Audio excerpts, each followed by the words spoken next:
And welcome back to $2 Tuesday. Today I will be talking about a sequel. Uh, Today I'm going to be talking about Jurassic World Rebirth. Um, this is a team up movie between Steven Spielberg and Gareth Edwards, and it's an honest to goodness nice team up of direction for uh, the newest, as of a couple years ago now, attempt at revival for the dinosaur film genre that has become, uh, you know, the Jurassic series, if you want to call it that. And maybe in a future video, I'll have to do a series review on the films so far. But today, I just wanted to talk about Jurassic World Rebirth. Um, I didn't mind this movie at all. Actually, it felt very much so very close to the old ones. It did get pretty positive reviews, from what I remember. It's a film that harkens back to a simpler time, of these, where you can almost watch this one immediately after watching Jurassic Park or the first Jurassic World and not be too terribly lost.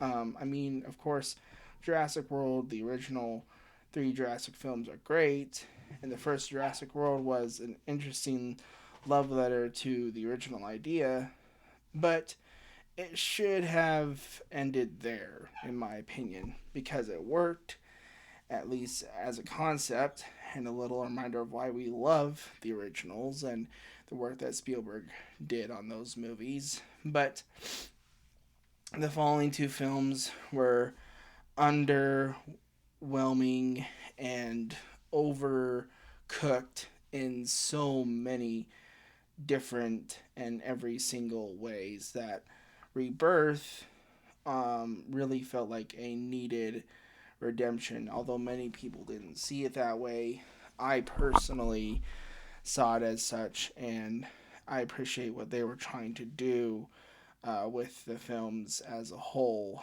where they did, this as more of a harken back to a simpler time with Gareth Edwards' direction, Spielberg's production style, and just the writing and the acting that all of them did was pretty well done.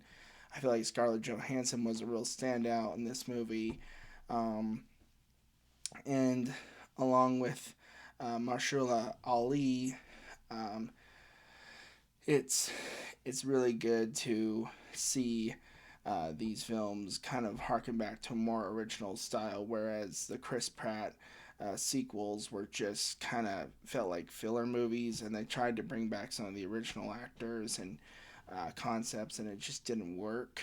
Um, but this is a very good. It's an enjoyable time and another good tribute to the original idea. It doesn't hurt that Spielberg returns to the Jurassic canon, and that Gareth Edwards is a great director on his own and deserves credit for his touch on this one. I feel like you can skip Fallen Kingdom and Dominion. In fact, just do that. Period. uh, and go right to Rebirth. I don't feel like you miss a lot. The dinosaurs get out. Boo. Boo hoo. So, um, and it will make sense to you. You'll be fine trashing the other two weird, cheeses in this Hammond esque sandwich from the Jurassic Isla Nublar return films that just kind of feel almost hand fisted at times and overwhelmingly underwritten.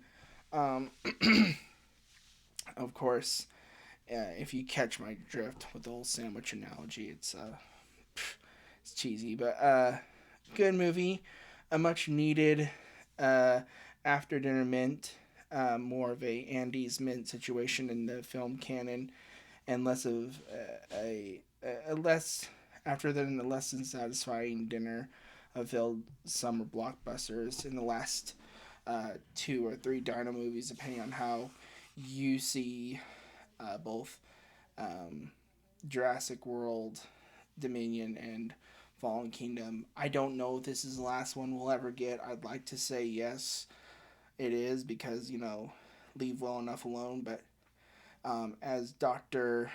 Ian Malcolm says, life finds a way. And so do these movies. They do find a way, Your Honor. So, who are we to say that they shouldn't make more? Obviously, if they make money, which on a worldwide basis they usually do, then what do we know? I mean, even if they fail for the fans of the series and the diehards of the franchise, and even at a book level and a comic level, what does any of that stuff matter if these things make money, right? I know for a while there was an easy paycheck for both Chris Pratt and some of the other returning characters throughout.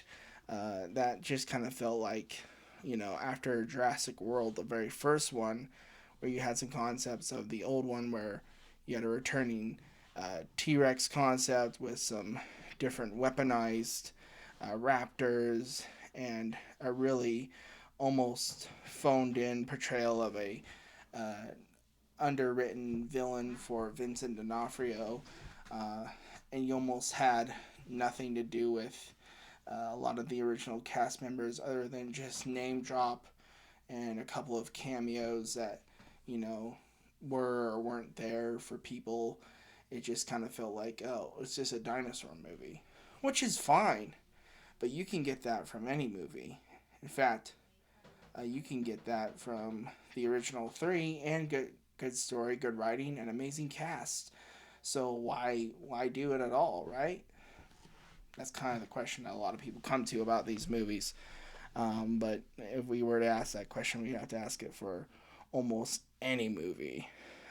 So, but these movies that for the last two attempts, this movie kind of abandoned that burning ship and gives itself up to a much needed refresh, and a big chomp to the story page, from the dinosaurs that we see, whether they're mutated and just kind of a mixture between almost an alien-esque type creepy effect to some of the vicious type. And this movie definitely feels like a redemption arc that was much needed for these movies before we see the end. Whether we get 1 to 19 more of these movies, it doesn't really matter. You could stop at Rebirth and just say, okay, well, the story ends.